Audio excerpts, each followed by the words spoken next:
Last study. Start. The true test, according to the court, is whether the effect of the impugned action is to take away or abridge fundamental rights. It was stated that the word direct would go to the quality or character of the effect and not the subject matter, and the restriction sought to be imposed by the impugned newsprint policy was in substance a newspaper control, that is to control the number of pages or circulation of dailies or newspapers, and such restrictions were clearly outside the ambit of Article 19(2) of the Constitution, and therefore were in abridgment of the right of freedom of speech and expression granted under Article 19(1)(a), and it added, the newsprint control policy is found to be newspaper control order in the guise of framing an import control policy for newsprint. This court in the bank nationalization case laid down two tests. First, it is not the object of the authority making the law impairing the right of the citizen, nor the form of action that determines the invasion of the right. Secondly, it is the effect of the law and the action upon the right which attracts the justification of the court to grant relief. The direct operation of the act upon the rights forms the real test. No law or action would state in words that rights of freedom of speech and expression are abridged or taken away. That is why courts have to protect and guard fundamental rights while considering the scope and provisions of the Act and its effect upon the fundamental rights. We have only to substitute the word executive for the word law, and the result is obvious. Here, the impugned notices of re-entry upon forfeiture of lease and of the threatened demolition of the express buildings are intended and meant to silence the voice of the Indian Express. It must logically follow that the impugned notices constitute a direct and immediate threat to the freedom of the press and are thus violative of Article 19(1)(a), read with Article 14 of the Constitution. It must accordingly be held that these petitions under Article 32 of the Constitution are maintainable.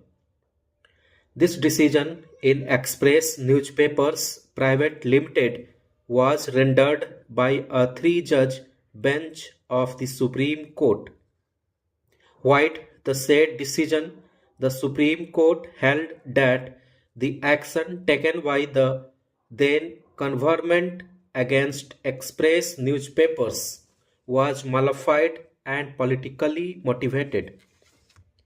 The principal point in controversy between the parties is whether the notice of re-entry upon forfeiture of lease issued by the engineer officer, Land and Development Office dated March 10, 1980, purporting to be on behalf of the lesser, that is the Union of India, Ministry of Works and Housing, and that of March 1, 1980, issued by the zonal engineer, City Zone Municipal Corporation, Delhi, were wholly malafide and politically motivated.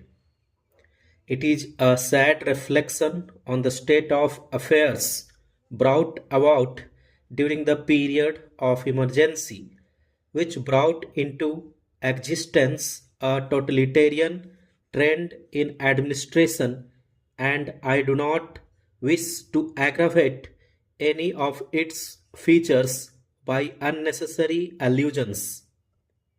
In the process, the country witnessed misuse of mass media totally inconceivable and unheard of in a democratic form of government by ruthless suppression of the press by exercise of pre-censorship powers, enactment of a set of draconian laws which reduced freedom of the press to a naught. The petitioners have pleaded the facts with sufficient degree of particularity trending to show that the impugned notices were wholly malified and politically motivated.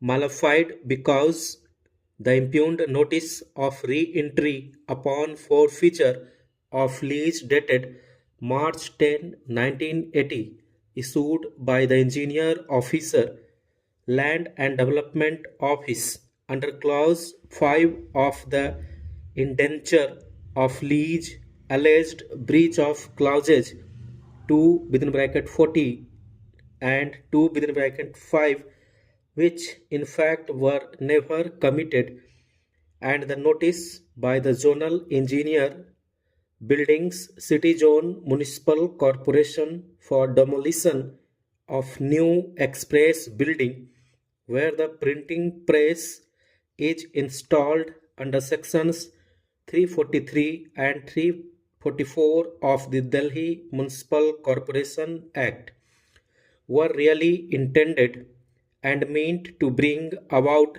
the stoppage of the publication of Indian Express, which has throughout been critical of the government in power whenever it went wrong on a matter of policy or in principle.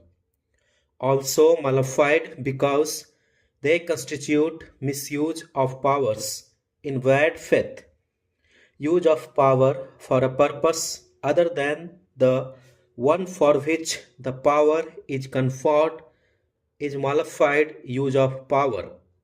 Same is the position when an order is made for a purpose other than that which finds place in the order.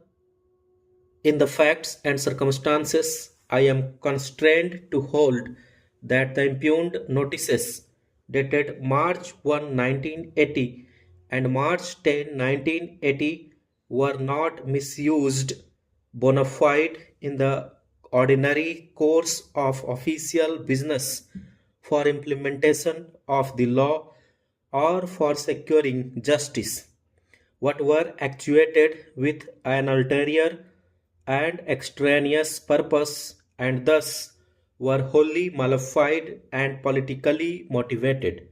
Stop.